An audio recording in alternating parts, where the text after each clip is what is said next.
Hello and welcome to The Drum. I'm Peter Lloyd. Coming up, what does the Climate Commission's first report mean for the Australian economy? Would Australians vote for a political party led by Bob Katter? And should David Hicks be allowed to keep the money made from that book? Our panel tonight, broadcaster and writer Sally Warhaft, lawyer Greg Barnes, and in Melbourne we welcome James Paterson from the Institute of Public Affairs. Good evening, everybody. Good evening, Peter. Well, the Federal Government's Climate Commission has released its first report laying out the case for urgent action on reducing carbon emissions. The author of the report says Australia simply can't afford to wait if we're to move across to clean energy. We need to make decisions now that lead us on that pathway toward a decarbonised economy. So the critical point is we have to get emissions turned from the upward trajectory to the downward trajectory by the end of this decade at the very latest, and we have to make investment decisions this decade that put us on that long-term trajectory that minimises the cost to our economy. If we do it as an emergency step 2 decades down the track, it's going to cost us much, much more. Well, the Chief Climate Commissioner, Tim Flannery, says the impact of climate change is becoming more apparent and the evidence more compelling.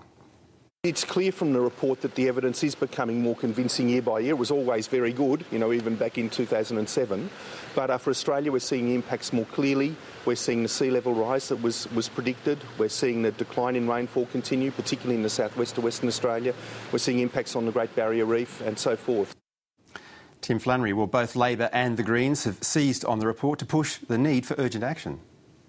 This Climate Commission work is a very good report confirming climate change is real and the time to act by pricing carbon is this year, so carbon can be priced from the middle of next year. It is real, it is urgent. The discussion that should be going on is how quickly can we make the transformation, where are the opportunities, how are we positioning ourselves to get off fossil fuels?